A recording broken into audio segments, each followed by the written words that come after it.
We are back. Welcome to the Leadership Launchpad Project. I'm Rob Kalwarowski, and as always, the yin to my yang, Susan Hobson. Susan, how are you? I am fabulous. The sun is shining in Toronto. I got lots of vitamin D out of my run this morning, so I am filled up with octane and ready to introduce our guests. So let's go. Let's get this party started. Let's get this party started. And obviously, we have to start with a quote. And so today I have a quote from Carl Jung. And he says, "Until you make the unconscious conscious, it will direct your life and you will call it fate."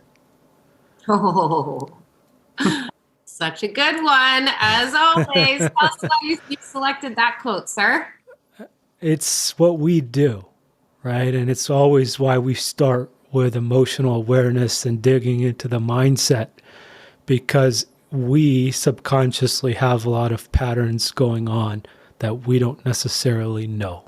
And obviously, Carl Jung, one of the leading psychologists, would know this, right? Yeah. And as we start to bring those to the forefront, we can start to make choices for ourselves that we want to happen. And you can only do that through the light of our conscious, mindful awareness, right? So that's obviously why we're such big believers in the power of mindset, especially as it pertains to leadership. Absolutely. And we have a special guest today, a TEDx speaker, someone who also goes at the leaders from sometimes the people who are the actual leaders of the organizations, from the executive assistants, and those people that sometimes are the unsung heroes. We have Bonnie Low-Kramen with us today. Bonnie, how are you? I am great. So delighted to be here with you, Rob and Susan. Thanks for joining us. And Bonnie, we talked a little bit about it, right? Like, you work a lot with the EAs of the world and people who make a lot of the things happen. Do you want to tell us a little bit about yourself and how did you end up in this career path? Yeah, my work now is that I train high-level executive and personal assistants all over the world. I have done this in 14 countries and 38 states, and I know that because I counted. In a million years, I never thought that this work, training assistants in support of their leaders, would have this much driving need around the world, but there it is. I began my career as a personal assistant. I supported the Oscar-winning actress Olympia Dukakis for 25 years. And I never imagined that our work together running the theater that she was running in northern New Jersey would have such longevity. But like most partnerships between leaders and assistants, it always came down to the need. She needed someone to help organize her busy life, and I needed work. And it was a wonderful partnership. And so some of the trainings I do are literally called Building the Ultimate Partnership. From that work with Olympia Dukakis and her husband, actor Louis Zorich, I wrote a book called Be the Ultimate Assistant and started a class called Be the Ultimate Assistant. In large part because I looked around thinking, where are the resources for this group of people, which is a huge group of professionals in the United States and around the world, executive assistants, administrative staff, but there were very few resources for us. And I think this will be useful for your audience, is that early on in my work with Olympia, it was so obvious she was such a talented actress. My question for me became, how can I become as great an assistant as she is an actress? And that was the triggering question that led to everything else that came along. So that's what's keeping me out of trouble these days, or maybe into trouble. I'm working on my second book, Staff Matters. It's what it's called, and I'm very passionate about the project and looking to have that published by the end of 2022. Can you tell us a little bit more about that mission that you're on currently, and maybe a little bit about the TED Talk that you did that connects to this mission?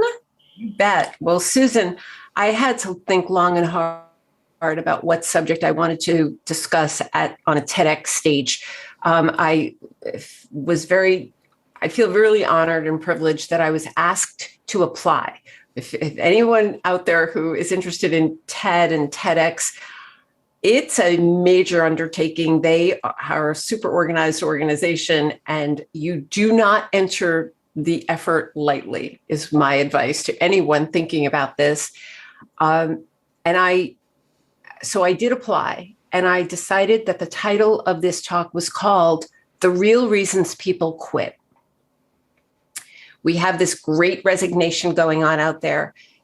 The thing is, I've been doing this work for a long time. I resigned from my work with Olympia in 2011. So that was very much pre-pandemic. And I spend my life in, training in corporations and doing my own workshops. The profession of assistants are 95 to 98% female. So I spend my life in rooms of mostly women. And they, as much talking as I do, they talk back to me and they tell me what's really going on in the workplace. And it's those conversations that have informed the book. So I've made it my effort over these last years because the book's been in process for 6 years. I've been talking with leaders and assistants, certainly, but HR professionals and recruiters, who I refer to as the constituencies of the workplace. Those are the 4 major groups. And then there's still a 5th one, the 5th major group that contribute to how the workplace is functioning. How do leaders function? It's business school professors and deans. And what is the curriculum at business school training the future leaders about how to manage people? And that actually is the heart of the TEDx talk, is that I found a piece of research in 2012 that blew my mind. And it was this data point. And Susan, I don't know if I'm going to run it by you. And Rob has heard this, of course.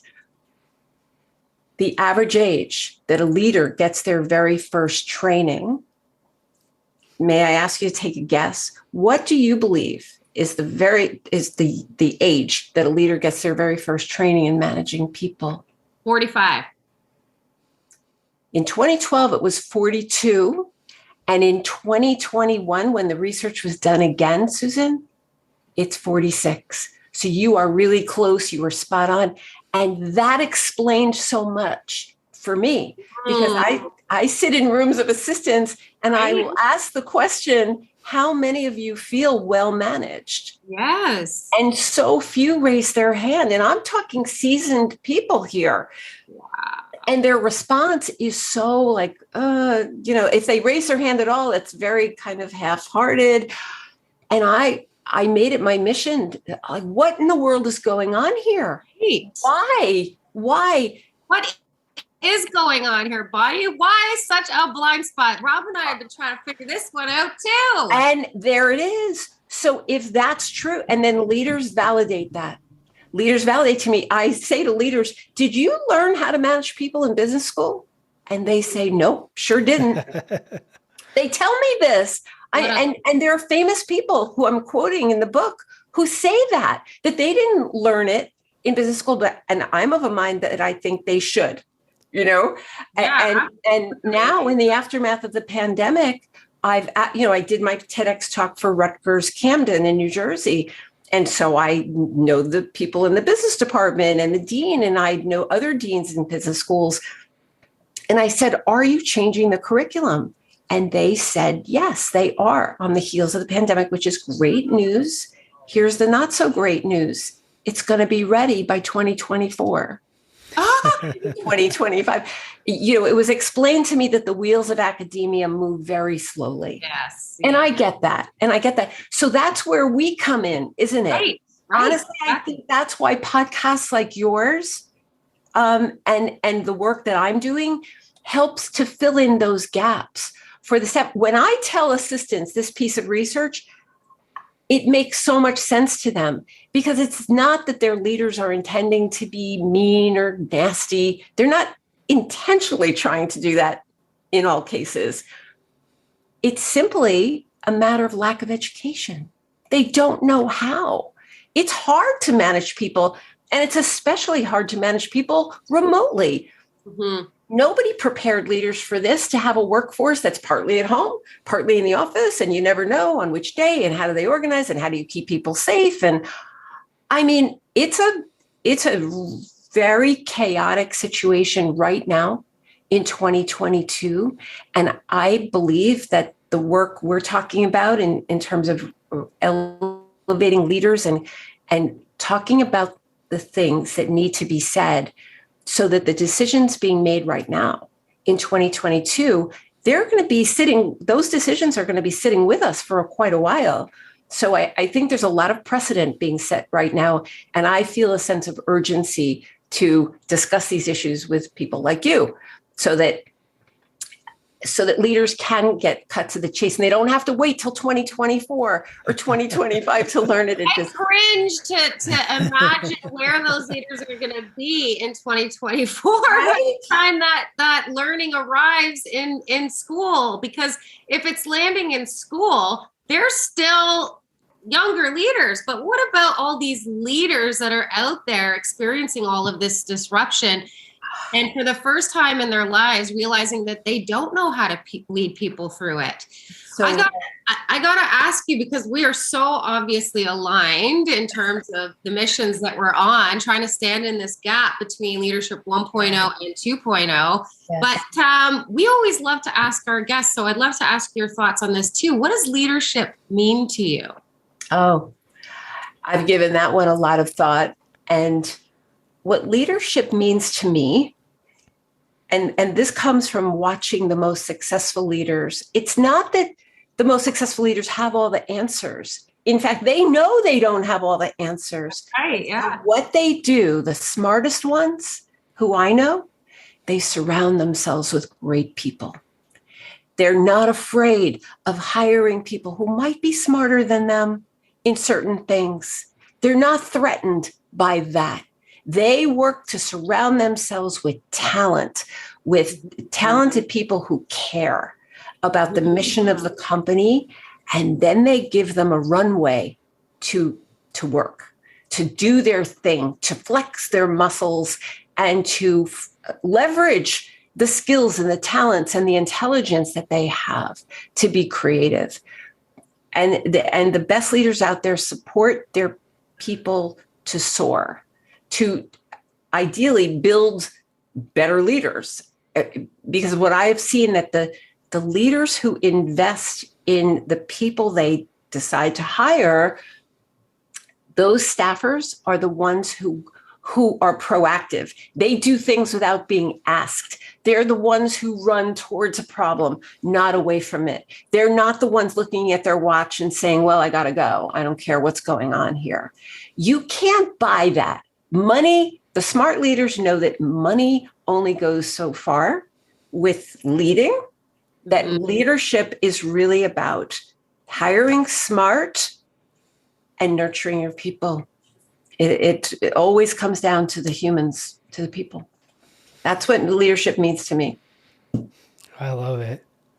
And Bonnie, we touched on it, right? And you said, like, basically leaders are out there, they're getting teams, they're getting groups, and they're not trained on leadership. And they're not necessarily trying to be poor leaders, but they're ending up in these habits that are negatively impacting their people. Like, your TED Talk's called The Real Reasons People Quit. Like, what are some of those reasons? One of the top reasons people are quitting, and research bears this out, are toxic workplaces. And toxic workplaces are populated by workplace bullies and sexual harassers. Now, I know that you both are big fans of psychology. You're quoting Carl Jung. I am also a fan of psychology. And we know that what psychology teaches us is that bullies are are often clueless and oblivious about the way people are responding to them, mainly because it's so difficult to confront a bully. But bullies in their heads, they believe that by behaving abusively and behaving in a strong way, that's solving a problem. You know, when I've spoken to actual bullies who've admitted it, they say, well, of course I have to behave like that. How am I going to get things done around here? I have to come down hard on them. I have to be critical. Well, actually, you don't. No. You don't have to do that. But until someone comes along to break the cycle of what they believe, of their belief system, that I have to be hard on them because it's solving my problem, that may work in the short term. It doesn't work for the long term. And, you know, the clearest metric around that is look at the retention rates. Right. People will run pretty quickly if they're feeling diminished and demeaned and abused. They're not going to stick around. There's no chance I would have stuck around for 25 years if I didn't feel respected, like I belonged, if I wasn't paid properly, and if I wasn't offered opportunities to grow. In my view, and I said this in the TEDx talk, these are the top 4 things that staff wants. But you asked me, what's chasing them away? What are the real reasons? Staff knows everything.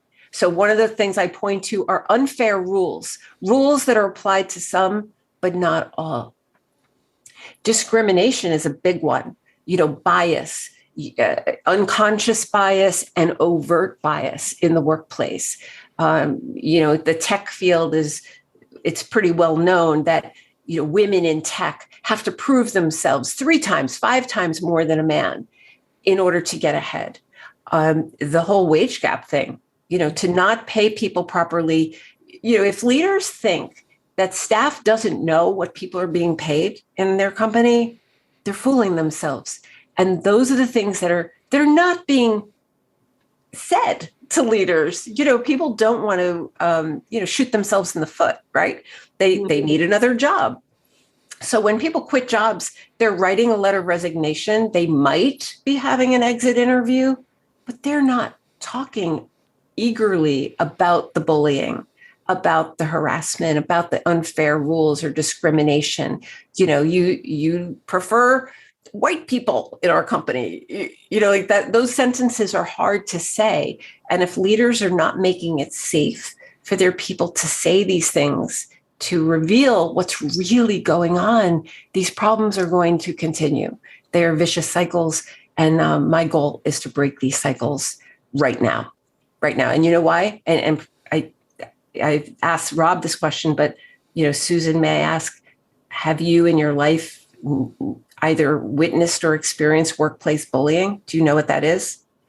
Yeah, I'm a very unique example because I've been an entrepreneur my whole life since I came out the gates. And so I'm really lucky that I learned about these things, right, in the context of my schooling. And so by the time it got to the point where I was growing my team, I kind of feel like we had a little bit of a head start on the things that you did learn it in your education then.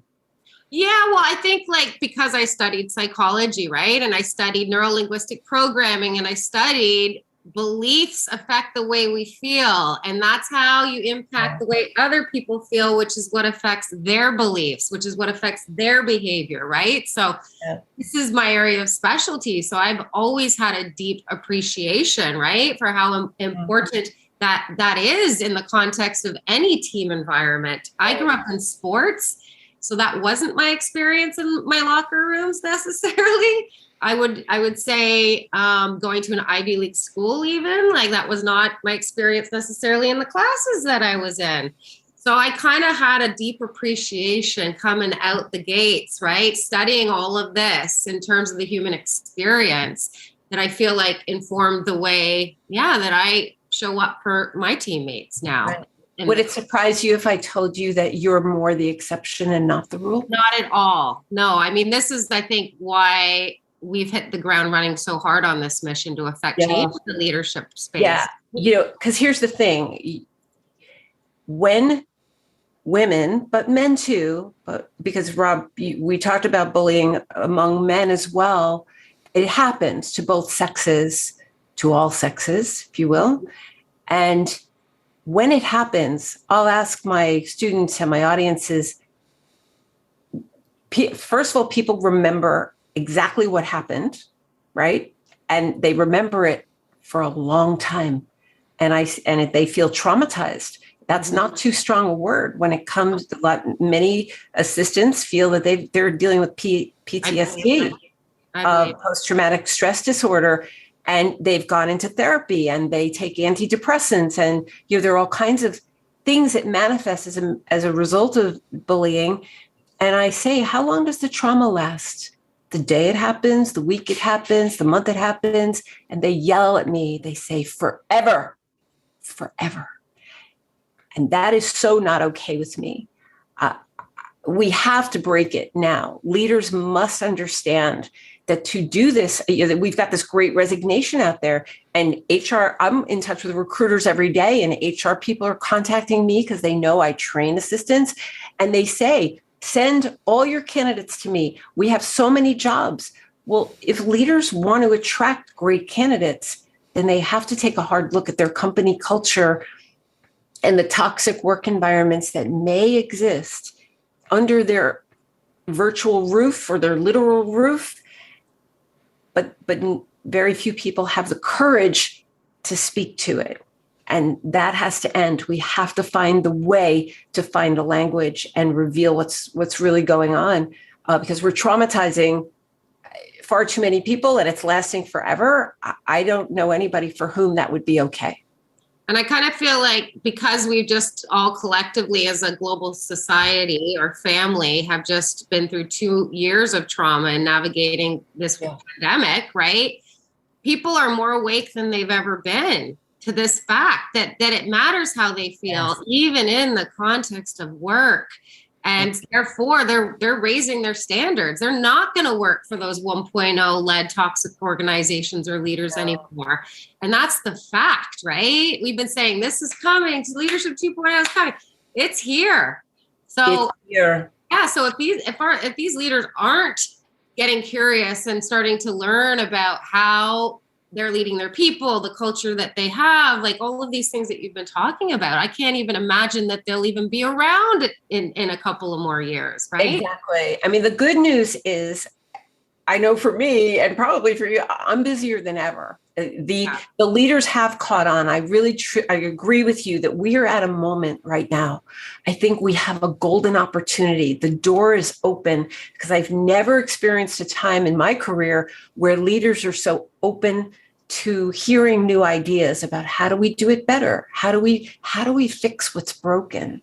Because there's a lot that's broken, and it was broken pre-pandemic, but they weren't so inclined to look at it then. They're much more inclined to look at it now on the heels of all the things that have happened during the pandemic. And frankly, I think the shame will be, please let us not get into 2023 and have us still talk about how many things are going unsaid in the workplace. That would be a terrible tragedy. And I'm going to do everything I can to keep talking so that no one can say, well, I didn't know this was a problem. Well, you're going to know. We have to tell them. We have anything to say about Thank you. Right? Thank you for that opportunity. There'll be no one left to manage at that point. But yeah, it's funny, right? Well, it's not funny, but it's it's literally what Bonnie mentioned, right? Is like there's that study out of MIT that said that toxic culture is 10 times more likely or more powerful than compensation to result in people leaving organizations. So if leaders are out there and it's like, oh, I'll just give people more money, it's not going to overcome this 1.0 culture. No. The question I ask my students sometimes when they're describing a toxic work culture, and they also say that they're underpaid. And I'll say, so if I could wave a magic wand and all of a sudden tomorrow morning, you're making $15,000 more than you're making right this minute, would that make the difference for you? would you then be okay with staying? And 9 times out of 10, they say, no way, I'm out. So if that kind of increase of, then you know that it's not money. Then you know that it's something else. It's someone who has disrespected them. Just this morning, true story, talking with a high-level EA of 19 years at her big company that you both would have heard of. And they're having a reorg, and they issued a PowerPoint with slides of the leadership team. Now, the company gives lip service to the idea that the assistant to these high-level executives is part of the leadership team. Well, her picture and her name appeared nowhere on the deck. And when she addressed it, she asked after 19 years, she felt like, she absolutely earned it. Without me going into detail, please know that these people not make much of a move without her. Mm-hmm. And her 2 executives became very angry with her and said, you inflate your worth and you are not a member of the executive leadership team. And so she gave her 2 weeks notice after 19 years. So she became very clear where she stood. So with some companies, and this is important for your listeners to hear, there's a difference between the words that appear on a website about painting what the company culture is supposed to be versus what's happening in the company. And when those 2 things are the same, I celebrate that and I tout them on social media. And I love celebrating those companies whose words on websites and job descriptions and collateral match what they're actually doing. Wow. So good. Where do we start? Where do our leaders start? If they're listening to this right now and they're thinking, I wonder how congruent, right, our messages in terms of what it is that we put out to the public in terms of the culture we have behind these gates and the actual culture we have behind these gates. Where can a leader start if they really want to assess that gap? Oh my gosh. Well, most companies have marketing departments who are putting together the materials. One of my students who is Black shared with me a really interesting insight. He said that and he's an experienced EA out of New York, and he told me that when he's assessing whether to apply at a company or not, he looks at the website of a company, and he looks at the images. He looks at the videos and the photographs, and if he doesn't see anybody of color, he just decides he makes a judgment that clearly they don't want me. Clearly, they're not interested in people of color, so I'm not applying. So that's an interesting insight for leaders to hear. Look at the website. Look at the language. Sometimes websites, every website has a careers tab, right? You've seen the careers tab. And sometimes the careers tab is buried at the bottom in the teeniest, tiniest little print. And that tells you something right there, that to work at the company is not considered a really important initiative of the company. It matters to me if I see the careers tab right up at the top, is with a lot of weight, along with, about our company and all of that, videos. And it's so interesting, the message that just the look of it says, and then there are the actual words about the commitment to things like DE&I and how we, sometimes on careers tabs, it really is ironic. Sometimes the language is not about the staff at all. It's about the clients, or it's about, that we are here to serve our customers. And it's nothing about what the experience of working at this organization is like. Right. So I shared that in answer to your question. I ask leaders to consider that and to take a fresh look at what the website is saying, because is it not true that if you're considering doing business with a company, you're probably going to Google them and you're probably going to go to the website. Are you? Mm-hmm.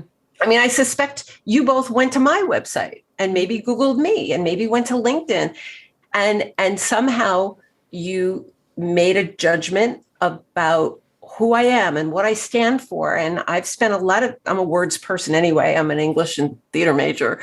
So I just know from my teaching and just working in the world that words matter, don't they?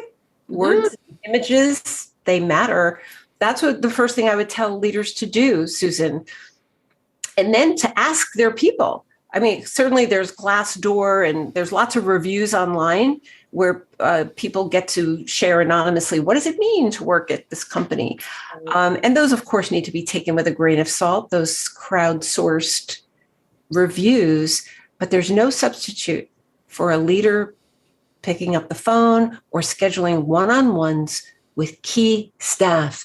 And some of those key staff are your executive assistants who've been working at the company for 19 years. I promise you, do not overlook that group of people, that they know everything. They see and hear everything.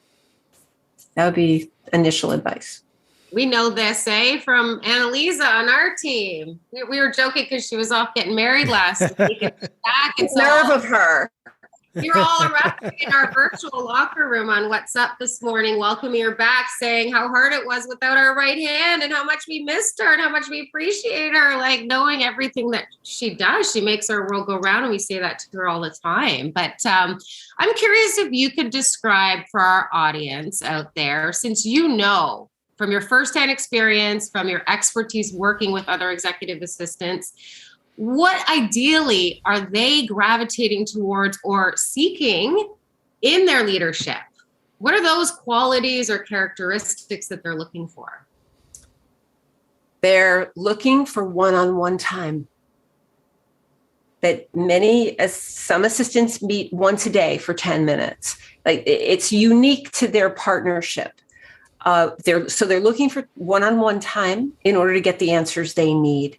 And the leaders who keep canceling meetings with assistants, thinking that they're saving time, they're so not.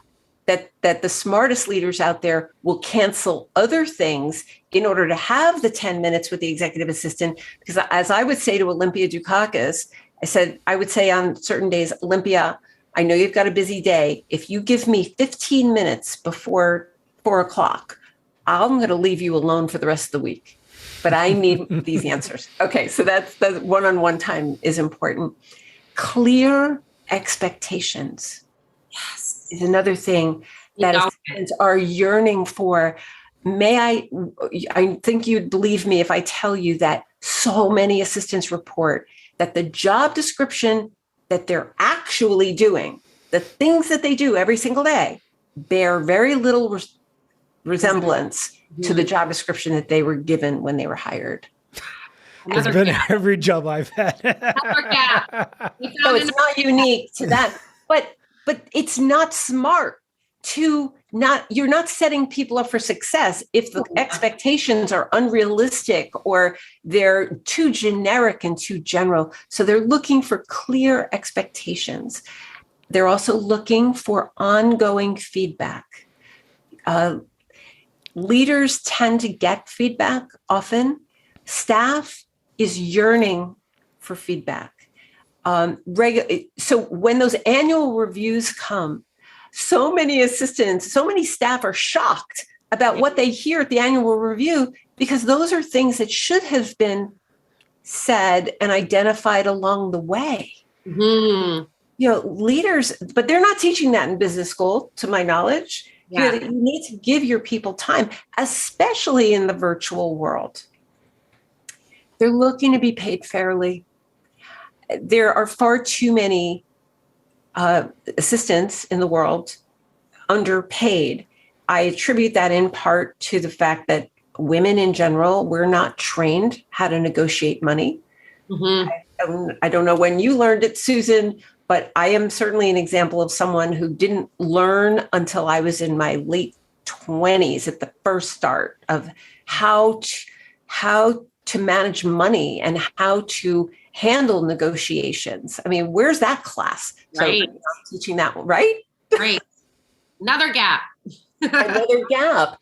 And where, and I'm trying to fill that gap, because to successfully negotiate a package, to get to fair, my students know I'm not out to advocate, be greedy, take advantage of this great resignation. No, I think we'll be really successful if we can get to fair, if we can close this wage gap. Because if we keep going the way we're going right now, it's going to take, they calculate 200 years to get to fair. Like, that's not okay. It's not acceptable. Yeah. And above all, what assistants want, what all people want, is respect. And in the TEDx talk, I point to that as the number one most important thing that people want in the workplace. They want to feel respected. And that has a lot of permutations. Respect means saying your first name, Susan, good morning. Yeah. Not ignoring you, remembering your birthday. Truly, I spoke to an assistant yesterday who had a sudden death in the family because of COVID. And her leader, through the 2 weeks that she was off, it was sudden, it was traumatic, and the leader never picked up the phone once. It was only text messages for 2 weeks, and they'd been working with each other for 23 years. Let me tell you, that assistant is seriously thinking of leaving. Of course. That makes sense, doesn't it? It makes that human feel invisible. Like, what the heck kind of blind spot is going on there? There's just no excuse for that, right? No excuse. Death makes me uncomfortable. Of course it does. But we're human beings. If we, that's when you find out who's really for you versus, super easy to be great when things are fine. Mm-hmm. But it's when adversity hits that I think people reveal what they're made of. That's what we've been saying through the disruption is that's why you can't hide out if you're stuck in the 1.0 mindset as a leader, right? Because it's so obvious. The disruption has kind of exposed all those. It has. Foundation, right? The humanity 100%. Is just so ripe and so raw and so real. So how can you ignore any of these basic human fundamental principles? Yes, even in the context of work. If I was a leader, I would not ignore these things because it is going to make the difference. It is the difference maker. I'm curious, Bonnie, what do you want the legacy of all this very critical, requisite, intel that you're sharing on this very important mission of yours to be? So one of the, in the opening of my book, I have a page dedicated to business students, a special message to business students that, telling them that one of these days they are going to have a staff and that I want this book to fill the gap for what they need to know about working with their team. Because I say, no one you can think of got there alone. We're all standing on the shoulders of somebody else. Mm-hmm. And in a leader's case, those people, those shoulders are your team. Make no mistake about it. So what I'm hoping that my legacy will be is that I can move the needle, maybe just a little, in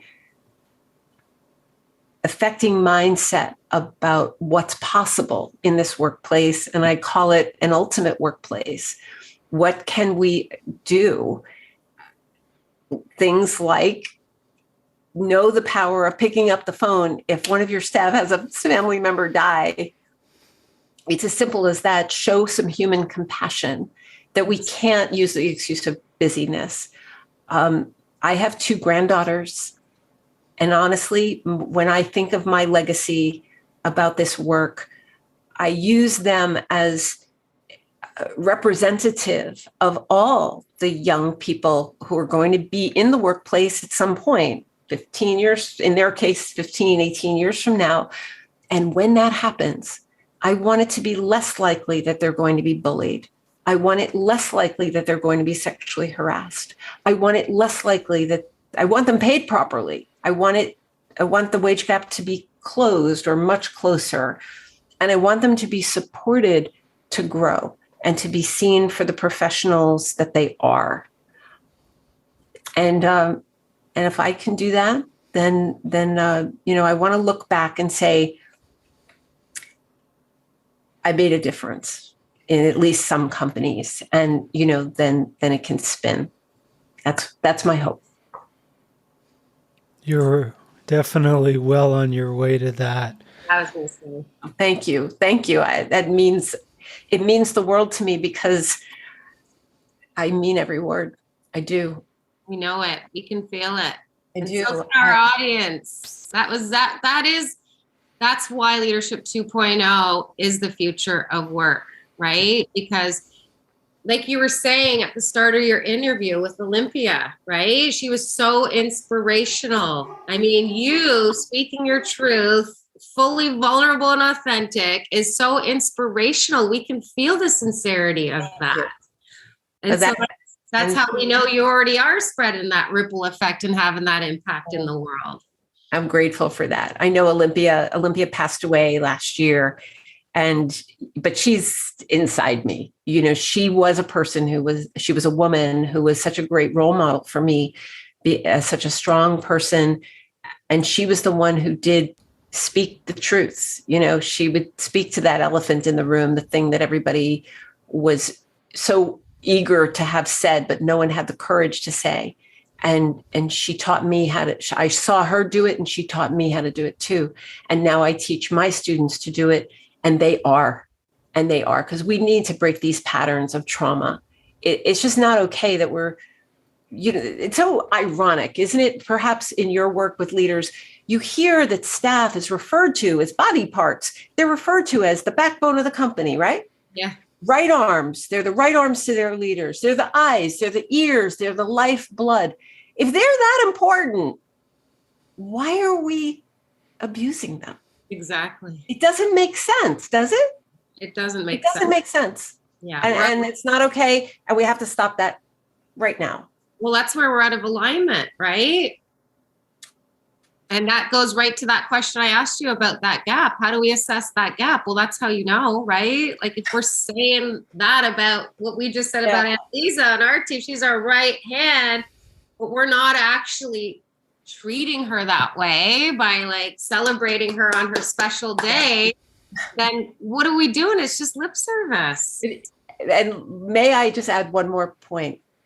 Yes, please. That in my book, I have a chapter that's literally called, it's one word. It's ask. Ask. One of the biggest complaints worldwide are staff who have leaders who are making major decisions about them, and they're never consulted about those decisions. And it is so short-sighted because the staffs of the world are already on the payroll. They're already being paid by you. So it is to a leader's benefit to access what these people know. What they know is a lot, but they're not going to say it unless they're asked. Honestly, please trust me when I tell you. We do. This is happening worldwide. The frustration, how disrespected do you feel? I don't know if that ever happened to either of you, where a decision was made about you. Yeah. And you were not asked. Mm-hmm. Like, why wouldn't you ask me? Like, maybe something better can happen because of it. Mm-hmm. Boy, are we sure glad we asked you on this show. Oh my gosh. So that's a huge frustration. I want leaders to ask their staff. If they're in doubt, ask them. Ask them what they think. Ask them what they know. Right? It's not rocket science. No. Maybe a little bit of neuroscience, but it's not rocket science. Exactly. Doesn't it get you that we've been talking, EQ has been a thing, Daniel Goleman, I'm a big fan, but his book came out in the 70s. You know. If everybody knows so much about EQ, why are all these problems still existing? So clearly there's an education gap, right?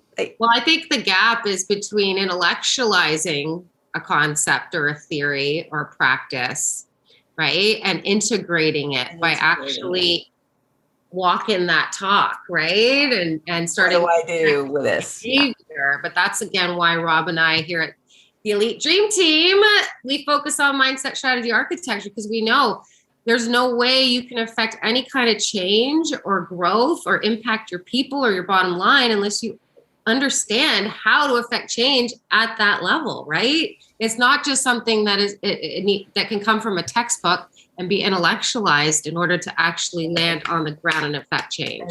And I hope we've been successful in communicating that this is not fluffy.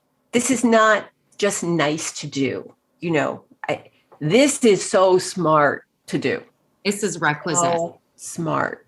This is requisite as of this moment, like we just said in time. This has now become a requisite part of leadership, a requisite part of business. It's requisite. We're not going to be able to sustain as business or leaders without it. Nobody said leadership was easy. It is hard, and and honestly, I don't think it's ever been harder than right now. Wow, we got to get her back, eh, Rob? That's right. We'll have to have you back, Bonnie. And for those folks out there that want to find more about you, where can they find you? Thanks, Rob. My website is bonnielowkramen.com. I invite you to look at the images and read the words. I try to walk the talk there.